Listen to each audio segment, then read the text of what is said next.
Here's a story about a high school football coach whose leadership on the field was exceeded by his leadership off the field. Film director Jerry Buckheimer, Denzel Washington, and Disney studio executives were so impressed they took his story and made a movie of it. Alumni of Roswell High School affectionately know him simply as Coach Yoast. Now, you want me to tell you the story about the movie? And in '68, '69, they closed all the black schools, so that threw all the black students in one high school, and most of them ended up in George Washington High School. All of our students were white, and that's what got the attention of Bruckheimer, and they decided to do a movie on it.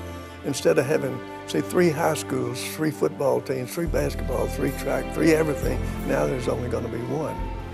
Now, who's going to be the head coach, football coach? Who's going to be the head basketball? Who's going to be the head wrestling coach?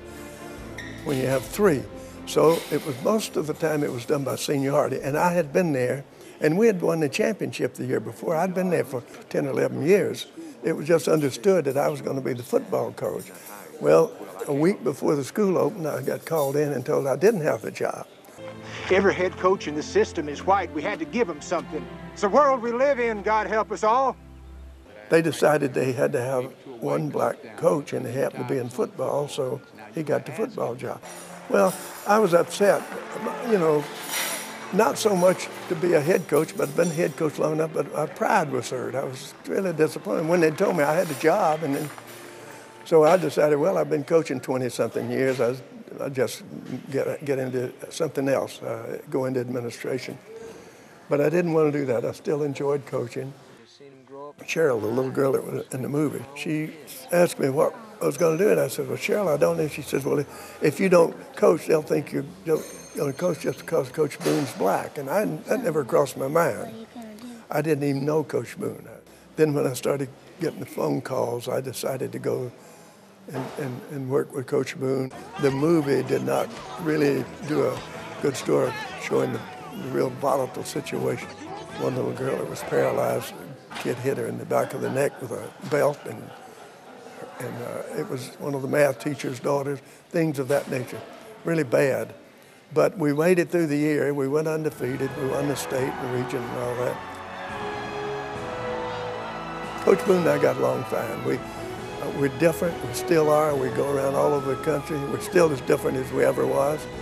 The movie was about people coming together, learning to work together, and you know, till this day, we meet once a month with that same group. We got a foundation. They have given 9 scholarships, full scholarships, from money that they've raised by going out and talking to the schools or the communities. And Coach Boone and I've traveled all over the country. We were just up at Grand Rapids, where Keebler and Kellogg were merging. And I asked the CEO, I said, what in the world can 2 old football coaches talk to people about making cornflakes? He says, well, when you merge a couple of companies, you get a lot of egos involved. And he said, you people had to deal a lot with egos. And I said, well, that's for sure, we did. You know, because people had to swallow their ego and Clayton me.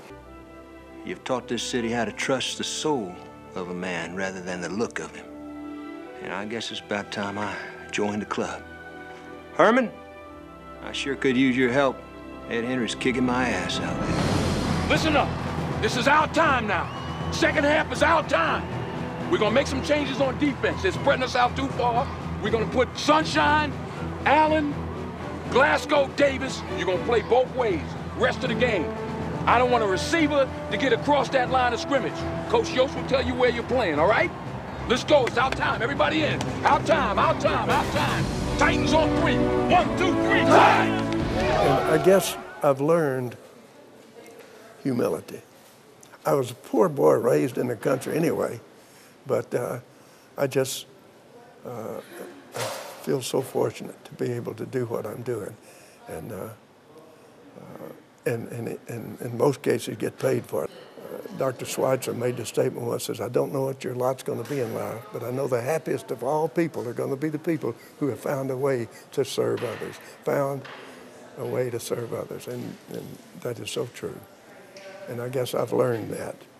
It's been not punched home to me just from the places I've been and the people I've been with. And I wanted to come back so much to Roswell with my daughters so they could see where I say this is where we started. And this is where we started.